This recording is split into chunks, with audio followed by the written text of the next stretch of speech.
जी अस्सलाम वालेकुम dear students. आज का हमारा टॉपिक है डेप्रिसिएशन का। इसका उर्दू मतलब जो है फरसूदगी होता है। तो अमूमन डेप्रिसिएशन के मुतालिक कहा जाता है कि ये ग्रेजुअल डिक्रीज़ है in the value of non current asset और फिक्स एसेट। ठीक है, अमूमन यूजुअली इसको इस तरह डिफ़ाइन किया जाता है, gradual decrease in the value of fixed asset due to its usage। तो अमूमन डेप्रिसिएशन को जो है वो इन लफ्ज़ों में बयान किया जाता है। आल दो कि ये अप टू सम हाउ ये डेफिनेशन जो है वो ठीक है, लेकिन इसकी जो एक्चुअल और फैक्चुअल डेफिनेशन है वो मैं आपके सामने रखता हूँ। तो अगर मैं डेप्रिसिएशन को डिफ़ाइन करूँ तो डेप्रिसिएशन बेसिकली जो है वो इंटरनेशनल अकाउंटिंग स्टैंडर्ड 16 में बयान की गई है। IAS 16 में इसकी डेफिनेशन बयान की गई है और उसमें कहा गया है कि it is the allocation of cost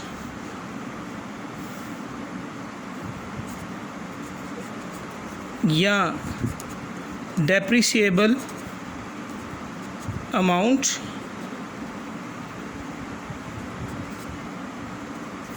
of fixed asset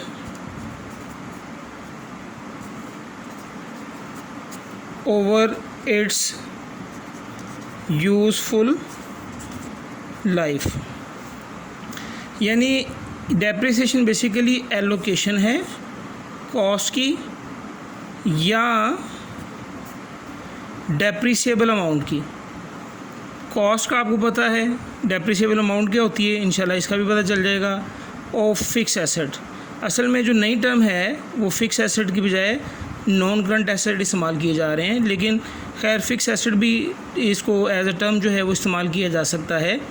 तो ये एलोकेशन है फिक्स एसेट की कॉस्ट की, कितना अरसा हमने इसको एलोकेट करना है कॉस्ट को ओवर इट्स यूज़फुल लाइफ, यानी फ़िक्स एसेट की यूज़फुल लाइफ पर। अब इसकी एक एग्ज़ाम्पल जो है वो मैं आपको देता हूँ। सपोज़ फ़र्ज़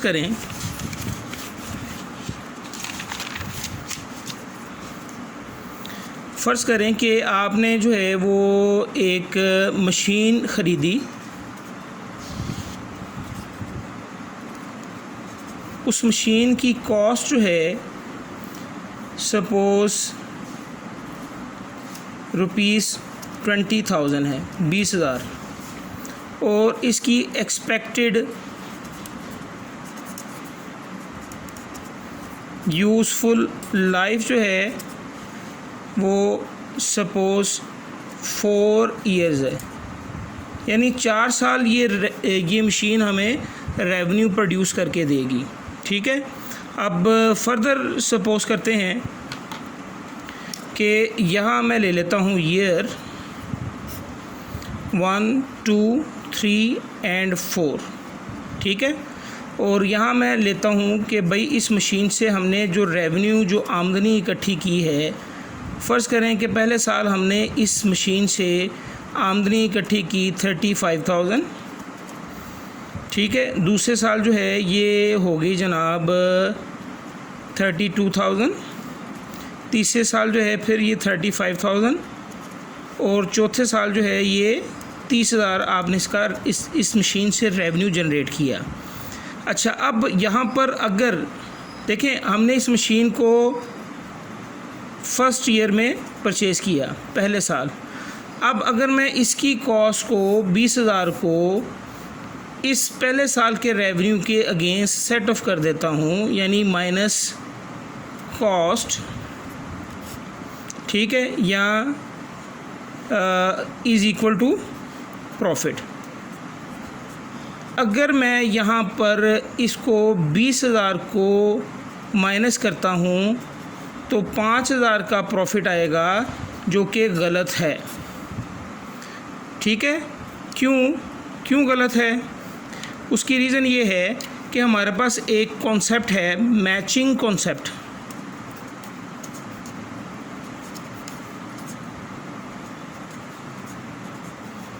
मैचिंग कॉन्सेप्ट जो है वो आप सबको पता है। मैचिंग कॉन्सेप्ट में बताया जाता है कि revenue is set of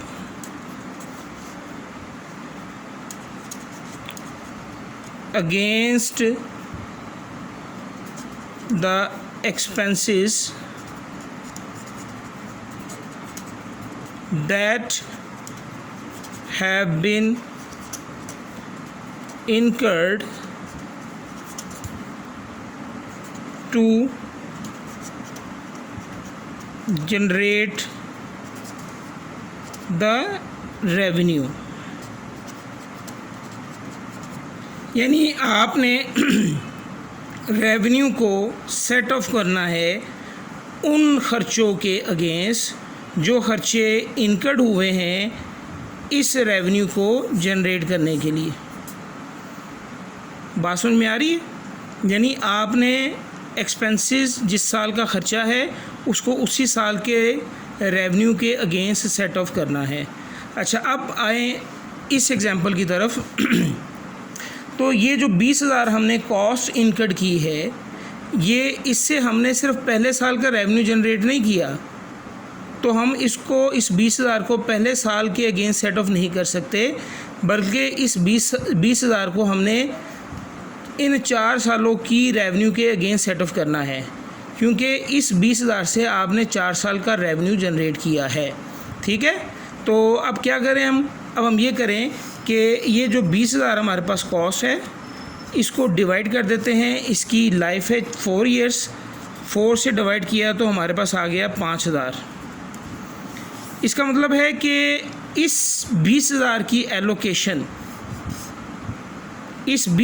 allocation in 4 सालों के अगेंस्ट होनी चाहिए।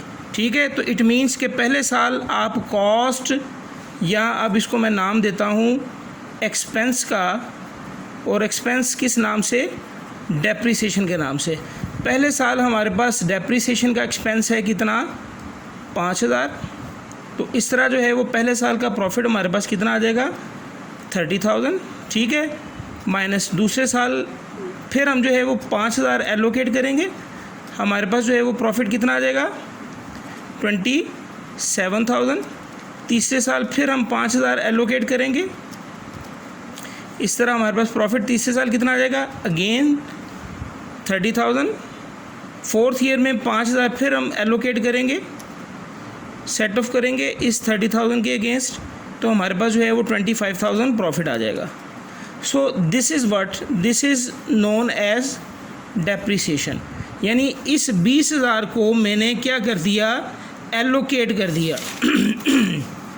सॉरी, अभी आपने देखा कि डेप्रिसिएशन जो है वो एलोकेशन है किसकी? कॉस्ट की।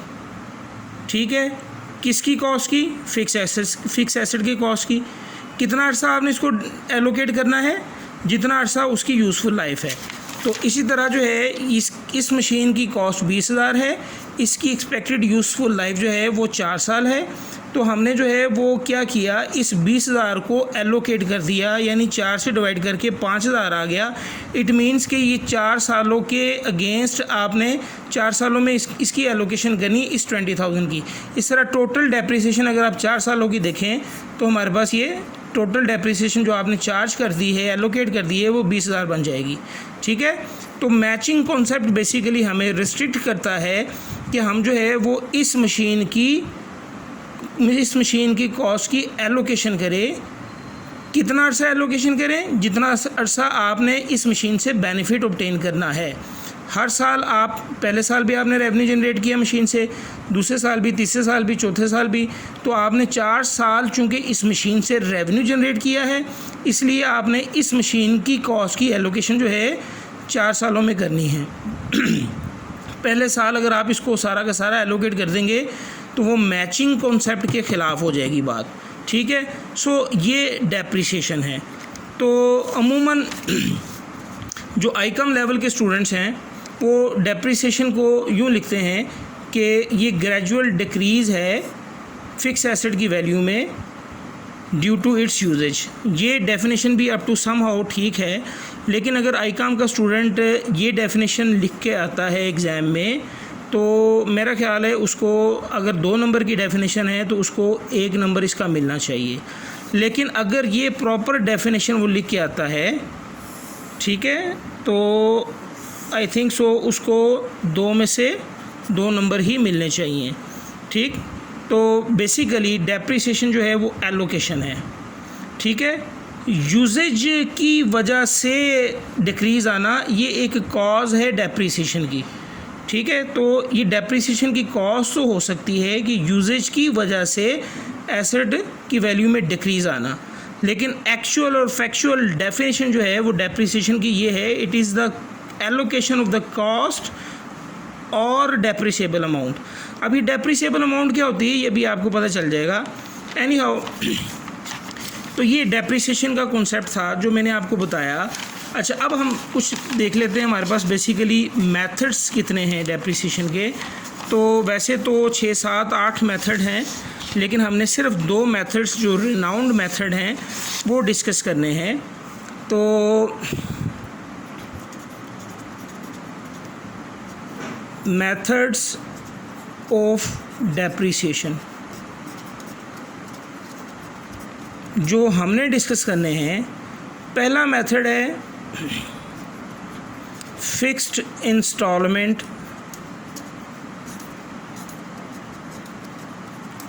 मेथड, ठीक है। इसका एक और नाम भी है, उसको हम बोलेंगे straight line method of depreciation. इसका एक और नाम भी है ओरिजिनल कॉस्ट मेथड, ठीक है। इसी तरह सेकंड मेथड जो है वो हमारे पास है डिमिनिशिंग बैलेंस मेथड। इसका दूसरा नाम है रिड्यूसिंग बैलेंस मेथड। इसका तीसरा नाम है रिटन डाउन वैल्यू यानी WDV method.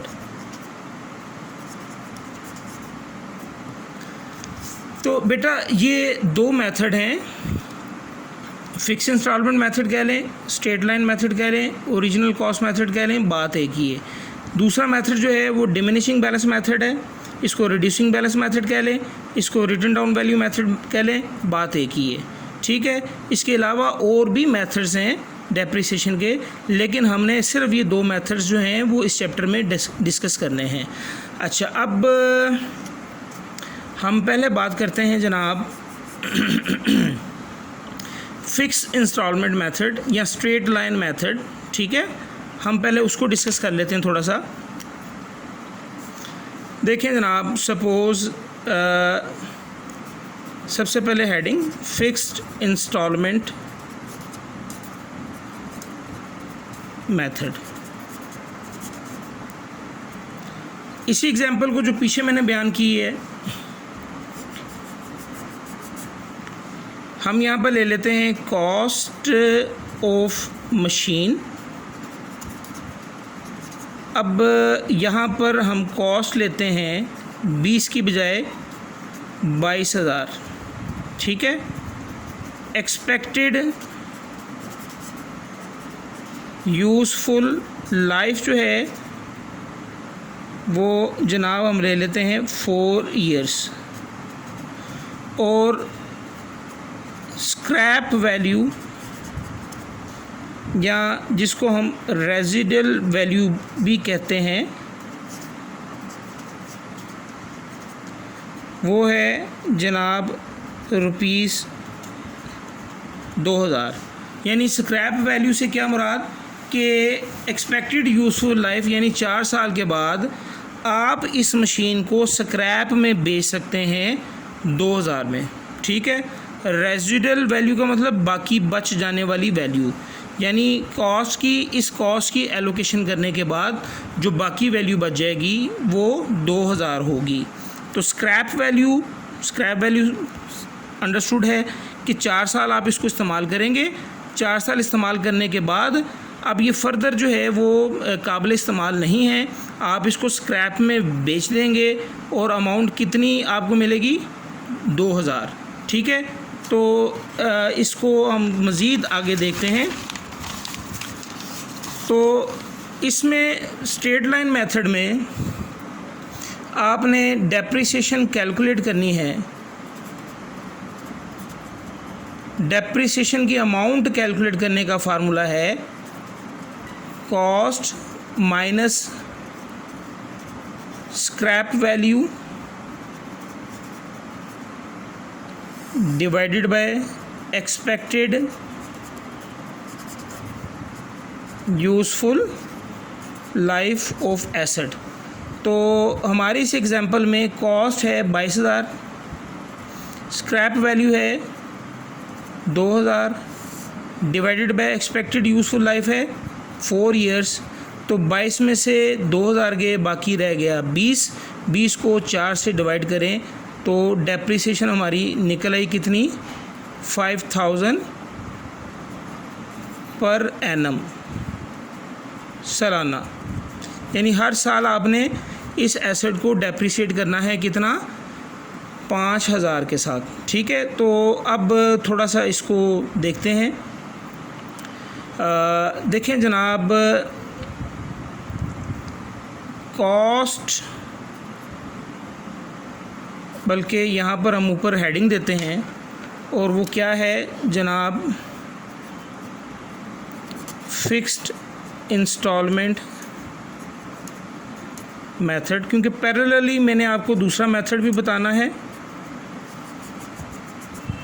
Fix instalment method में हमारे पास कॉस्ट जो है वो एसेट की है जनाब 22,000।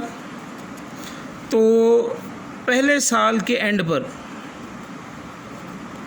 एंड ऑफ फर्स्ट ईयर, आपने डेप्रिसिएशन कितनी ली 5000 जो ऊपर आपने कैलकुलेट की है। तो 5000 इसमें से माइनस कर दें, बाकी कितना रह जाएगा 17,000। ठीक है।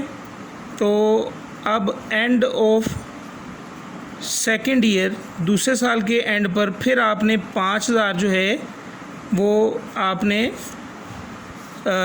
एलोकेट कर दिया, बाकी आपके पास कितना रह गया 12,000। अच्छा, ये जो बाकी बच रहा है इसको हम बोलते हैं बुक वैल्यू या नेट बुक वैल्यू।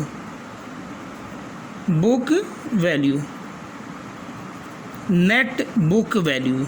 तो पहले साल जब आपने डेप्रिसिएशन चार्ज कर दी तो कॉस्ट में से डेप्रिसिएशन माइनस करने के बाद पहले साल के बाद आपके पास नेट बुक वैल्यू कितनी आई 17,000।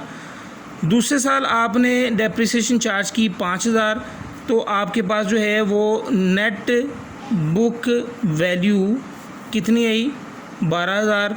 ठीक है। आफ्टर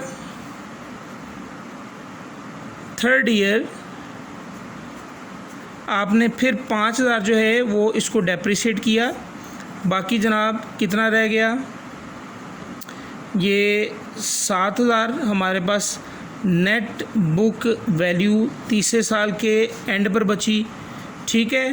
फोर्थ ईयर के एंड पर, जो कि इसकी लाइफ का आखिरी साल है, आपने 5,000 जो है वो डेप्रिसिएट कर दिया, बाकी कितना रह गया 2,000। ये क्या है आफ्टर 4 ईयर, ये इसकी स्क्रैप वैल्यू है। ठीक है, एक बात तो यहाँ पर ये ज़हन में रख लें कि हमने इसकी पूरी कॉस्ट को एलोकेट नहीं किया, बल्कि क्या किया हमने 22 में से 2000 निकाल दिया, 22,000 माइनस 2000, हमारे पास कितना रह गया 20,000। अब 20,000 को हमने डिवाइड किया कितना 4 से, तो हमारे पास आ गया 5,000। अब यहाँ पर थोड़ा सा कॉन्सेप्ट आप अपना क्लियर करें कि यहाँ पर कॉस्ट कितनी हमारी 22,000 और हम हर साल डेप्रिसिएशन कितना चार्ज कर रहे हैं 5,000। पहले साल 5, दूसरे साल 5, तीसरे साल 5, चौथे साल 5, तो इस तरह टोटल डेप्रिसिएशन आपने कितनी चार्ज की 20,000। तो 20,000 जो है ये डेप्रिसिएशन है, ठीक है, और कॉस्ट कितनी है 22,000 जो इसकी कॉस्ट है। तो यहाँ आपने कॉस्ट को डेप्रिसिएट नहीं किया, बल्कि आपने डेप्रिसिएबल अमाउंट को डेप्रिसिएट किया है, ठीक है, तो एलोकेट किया है। तो आपको मैंने ये डेफिनेशन में बताया था कि डेप्रिसिएशन जो है वो कॉस्ट की एलोकेशन हो सकती है, ठीक है, कॉस्ट की एलोकेशन हो सकती है या डेप्रिसिएबल अमाउंट की एलोकेशन हो सकती है। ये जो एग्जांपल मैंने आपको बताई थी 20,000 वाली, इसमें आपने कॉस्ट को एलोकेट किया, ठीक है, और इस एग्जांपल में आपने कॉस्ट को एलोकेट नहीं किया बल्कि डेप्रिसिएबल अमाउंट को एलोकेट किया। कॉस्ट है हमारे पास 22,000 और टोटल जो डेप्रिसिएबल अमाउंट है वो 20,000, आपने 20,000 को एलोकेट कर दिया। तो ये हमारे पास जो है वो फिक्स इंस्टॉलमेंट मेथड है, ठीक है, और इसमें अगर आप देखें गौर करें तो आपको नज़र आएगा कि हर साल चूँकि आपने एक ही अमाउंट जो है वो चार्ज की है, तो इसलिए इसको फिक्स इंस्टॉलमेंट मेथड कहा जाता है। अच्छा, अब अगर आप इसका ग्राफ बनाएं, यहाँ पर ईयर ले लें 0, 1, 2, 3, 4, 1, 2, 3, 4, और यहाँ पर कॉस्ट ले लें रुपीस 5,000। पहले साल डेप्रिसिएशन 5,000, दूसरे साल 5, तीसरे साल 5, चौथे साल 5, तो ये इन डॉट्स को मिलाएंगे तो ये स्ट्रेट लाइन बन जाएगा। तो इसलिए इसको स्ट्रेट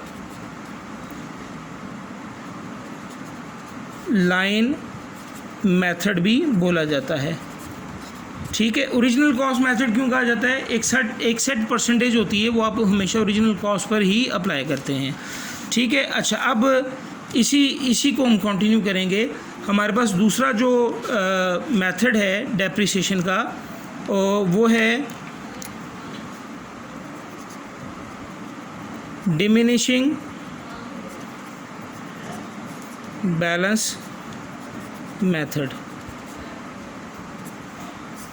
तो डिमिनिशिंग बैलेंस मेथड में हम क्या करते हैं? डिमिनिशिंग बैलेंस मेथड में हम जो है वो एक सेट परसेंटेज होती है, हम यहाँ पर सपोज कर लेते हैं, वैसे तो इसको कैलकुलेट किया जा सकता है कि डेप्रिसिएशन रेट जो है, अगर आप कैलकुलेट करना चाहें तो डेप्रिसिएशन रेट कैलकुलेट कुछ यूँ हो सकता है 1 minus scrap value divided by cost और 1/n, ठीक है, where n stand for expected useful life. तो अगर इस सिनेरियो में देखें कि हमारे पास जो है कॉस्ट है जनाब 22,000, स्क्रैप वैल्यू है 2,000, एक्सपेक्टेड यूज़फुल लाइफ है 4 साल। तो फार्मूले में अगर आप फिट करें डेप्रिसिएशन रेट कैलकुलेट अगर आप करना चाहें, आई काम के स्टूडेंट्स और बी काम के स्टूडेंट्स ये सुन लें कि ये फार्मूला याद करने की ज़रूरत नहीं है आपको, जस्ट फॉर द इंफॉर्मेशन आपको बता रहा हूँ। तो 1 माइनस स्क्रैप वैल्यू है हमारे पास 2,000, कॉस्ट है 22,000 और इसका nth रूट यानी 1/4। अगर आप इसको कैलकुलेट करेंगे तो तकरीबन जो है वो 0.45 समथिंग आएगा। ठीक है, तो हम इसको परसेंटेज में कन्वर्ट करें तो 45% अप्रॉक्सीमेटली इसकी वैल्यू निकलेगी, यानी डेप्रिसिएशन रेट जो है वो 45% है। डिमिनिशिंग बैलेंस मेथड में हमने रेट कैलकुलेट कर लिया। अब आइए देखते हैं यहाँ पर जो है वो डिमिनिशिंग बैलेंस मेथड उसको देख लेते हैं जनाब। देखें जनाब, कॉस्ट वही है हमारे पास कितनी, 22,000। ठीक है, अब हम जो है वो इसको कैलकुलेट करते हैं। पहले साल के एंड पर जो है वो 22,000 मल्टीप्लाई 5% 45%। तो कैलकुलेटर जो है वो हम इस्तेमाल करेंगे।